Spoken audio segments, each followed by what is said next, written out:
Welcome to Embracing New Life, the podcast that seeks to stand at the intersection of mental health discussions and faith in the church, and how we go about integrating those things in a God-honoring way with professionalism, with the current information that we have on research and how we understand mental health issues.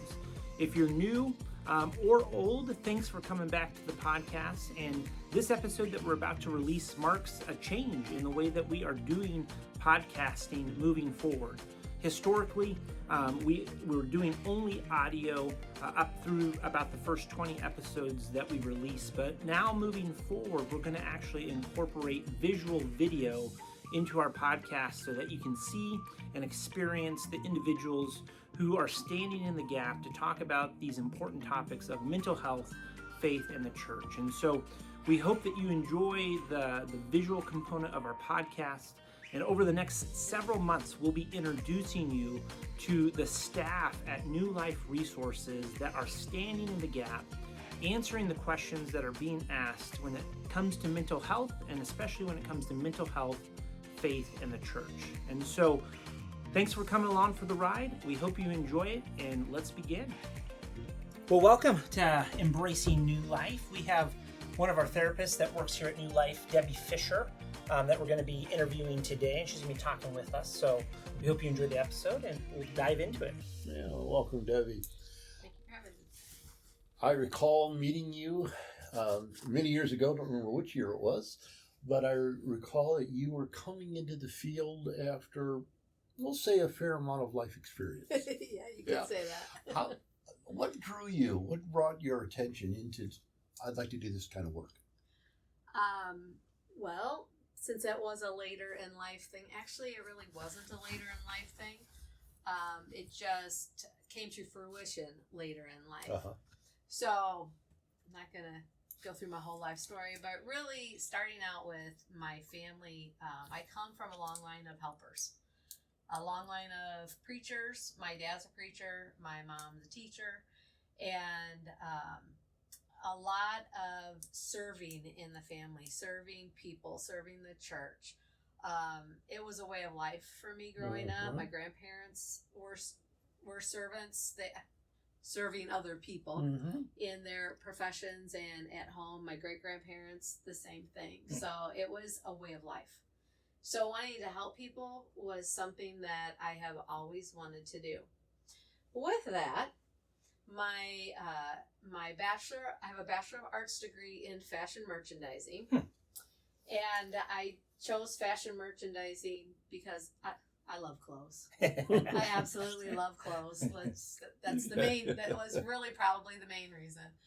But it was an avenue to help people.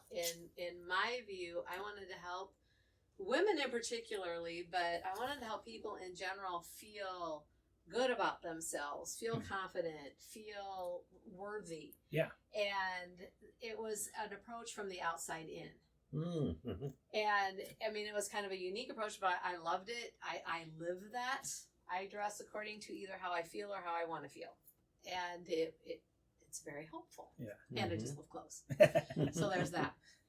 So I did that. I was in retail management for 8 years. That was my career for a while. And then life experience continued to happen. I was blessed to be able to be a stay-at-home mom.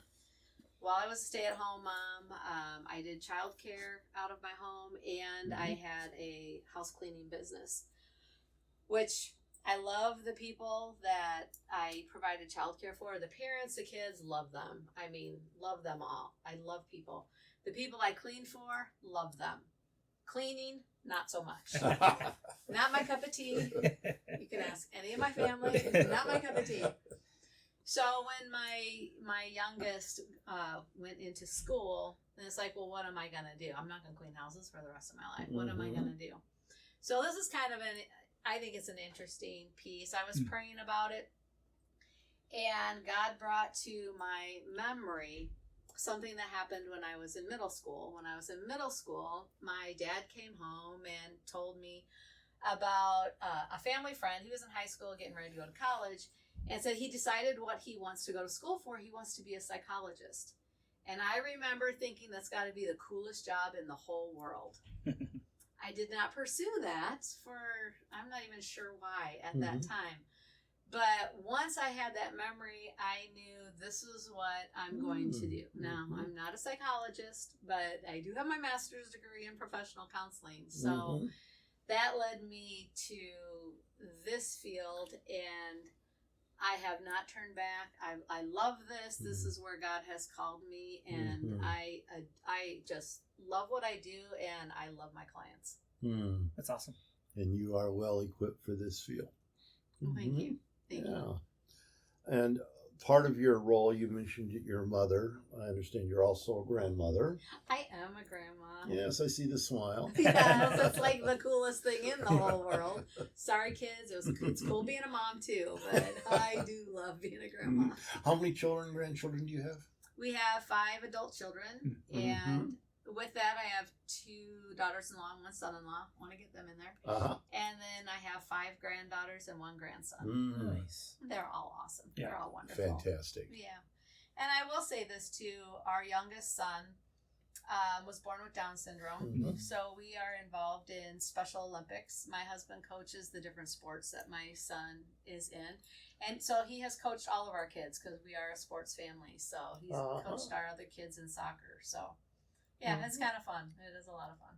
Neat. And I will recommend, if you're having a bad day, find a Special Olympics event and you will no longer have a bad day.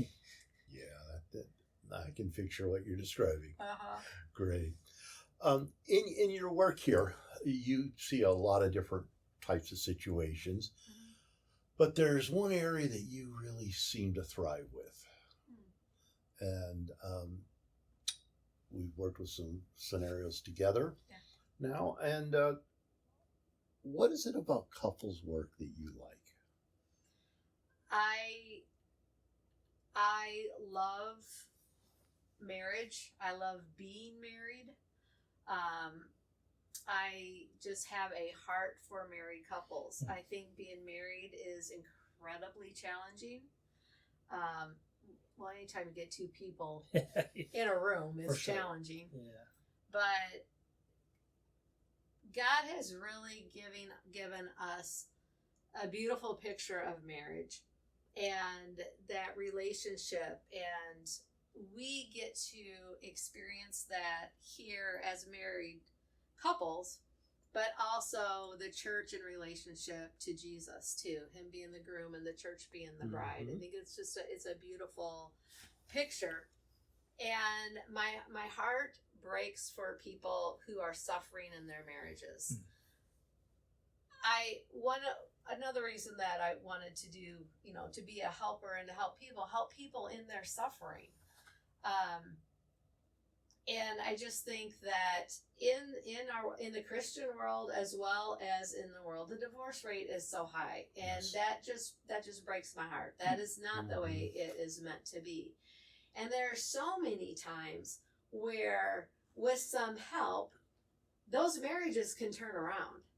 And to be able to be a part of that journey, to provide that help, whatever that is, healing from trauma, healing from wounds, navigating, moving from reaction to response, being able to get in your rational mind versus your emotional mind, and not be so reactive. Whatever it is, to be able to be on a journey with these couples is an honor, and it is something that I am very passionate about. It's an honor to walk alongside with them. Absolutely. Absolutely. You mentioned move from reaction to response. What do you mean by that? Well, I don't know about anybody else, but in my own relationship, my buttons can get pushed pretty easily. And when they get pushed, I typically do have some reactions that are very predictable about me. And we all do. And those reactions are how we learn to adapt with our world, how we learn to adapt to difficult situations. And usually it's not good. It doesn't go over well. And the response I get, in my own relationship, is a reaction, from my husband's stuff. And, we can go back and forth. And guess what? It doesn't go anywhere positive. Mm-hmm. And I see that with my couples there. I'm no different than they are as far as that goes. Sure. So to be able to, one, identify where's this reaction coming from? Typically, it's not coming from what's in front of our face in that moment. Typically, it's whatever we have experienced in the past similar that we haven't been healed from comes right into the present. And so what's in the present is now bigger than what's actually in front of us. And so we become reactive. Well, when we are in that place, we are actually in our subcortical brain. We are in our limbic system. We are flooded with emotion. And to have a healthy response, we need to move from our subcortical brain to our prefrontal cortex, where our rational thought is. Another way of looking at that is when we're back here, we're in our adaptive child place. That's like our teenage self or our wounded child self. When we come to our rational thinking, we're in our wise adult self. I love viewing it that way because I need pictures, and that makes sense to me. And so to move from being that kid that's responding, that kid part of me, to that wise adult part of me, then I can express how I'm feeling. I can help my clients express how they're feeling with their spouse in a healthy way and help the spouse receive what they're saying. And then that changes the whole dynamic of the conversation. In fact, it moves it into a conversation versus an argument, storming out, or whatever the case may be. Yeah. Does that make sense? Oh, totally. Yeah. I've heard it said, especially in arguments, seeking to understand instead of win. If you can remember that, it's just so foundational to the de-escalation, right? The calming down, coming back to your adult self, and allowing just not reason, because it's not that emotion is bad, but it's just allowing yourself to get to a state where you can actually process information in an accurate way and not just react like you're saying. Absolutely. And what you're talking about too is something that is really important in the work that I do, and that is moving from the place of an individual perspective to a relational perspective. When we're in that individual perspective, we are being defensive. This is, you got to hear me. You're not listening to me, or I got to be right, or it's about me. But in a relational perspective, it's okay, I see you're hurting. I see you're upset about something. Yeah. How can I help? We're a team. How can we do this together? Yeah. Okay, it's not easy to get to that place, especially when you're heated, but to be able to calm down, to be able to do that, to be relational, changes the whole dynamic of the marriage or the couplehood. Yeah, most definitely. And so when we're in that just reactive place, it's kind of like two people fighting for survival. Yeah, right. And boy, if I'm that threatened, I'll do anything to survive. For sure. And then later I go, oh no, look at the damage that was done. Right. So what are some things that you will do with a couple to help them move out of that fighting for survival place? That's a really good question. First, some skills training. Some physical skills, such as one, practice the pause. There's power in the pause. You do not have to say something right away, because number one, you're probably going to regret it as soon as you say it anyway. So just pause. Don't say anything. And if you decide you still want to say it, you got plenty of time to say it. So one, practice the pause. Two, something therapists say all the time. So, sounds very cliche, but breathe. Take a deep breath. We say that because it works. You need to get oxygen into your brain. So taking a deep breath, a breath from your diaphragm, that gets oxygen in your body, gets oxygen into your brain so that you can start to operate out of your prefrontal cortex, your wise adult self, and not be flooded with those emotions. So take some deep breaths.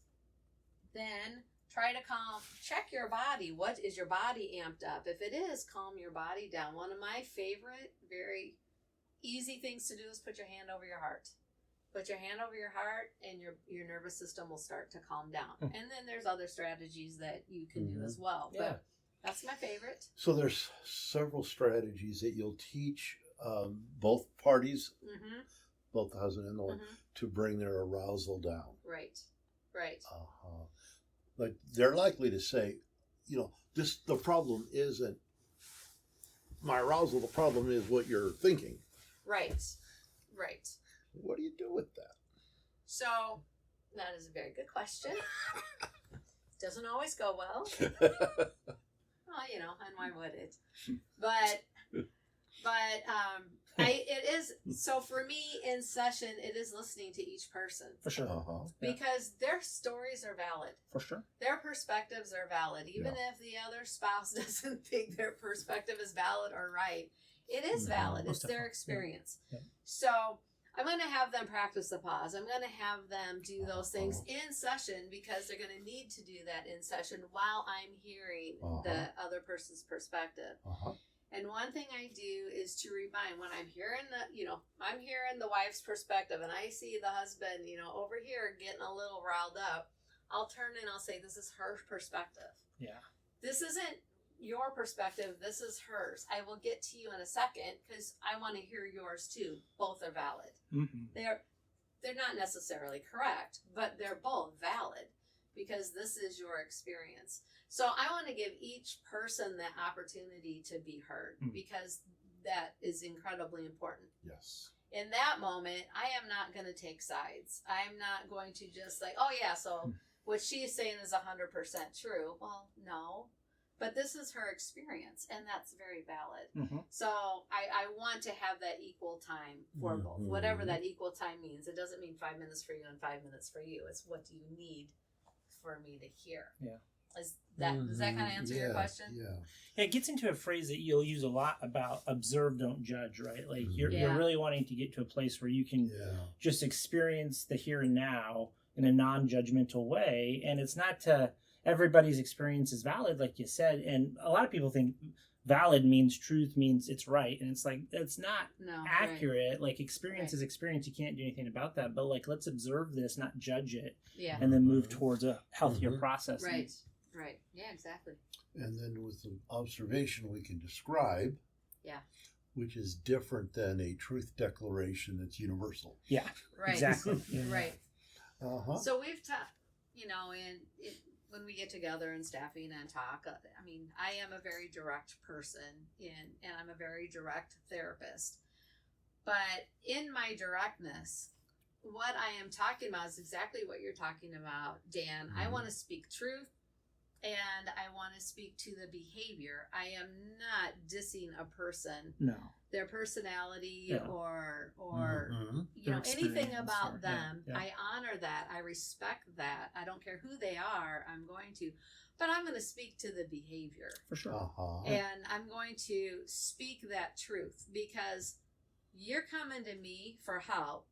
If I don't speak the truth to you, how is anything going to change? I'm not judging you for that. I'm just, this is what's happening. And, from my training and expertise and experience, these are the gold nuggets that I have to give to you. You can do with this what you want, but I'm here to help you navigate that. That's kind of my perspective. So in being direct, you're also kind. I certainly hope so. That is the goal. That is my intent. Compassionate, yes. And loving. Yes. Yeah. And for many, there's a fear that if you're direct, you're unloving. Yeah. And you're bringing both and holding them together simultaneously. Yeah. Yeah. Well, that goes to what you have said, Dan, about the definition of love is seeking and doing good for the other person, while telling them the truth in love is good for them. I'm talking about it in a therapeutic sense, because you don't have to say everything to my spouse. I'm not going to point out everything. There's no reason to do that. But, in this, for me to be able to speak the truth, it is for their good, for the change. But then again, they have autonomy. They can do what they want with that, and sure. I will help them if they want that help. Embracing New Life is a production of New Life Resources, a Christian counseling clinic in southeast Wisconsin, whose aim and goal since 1976 has been to provide high-quality professional counseling, psychological, and consulting services from within a Christian framework.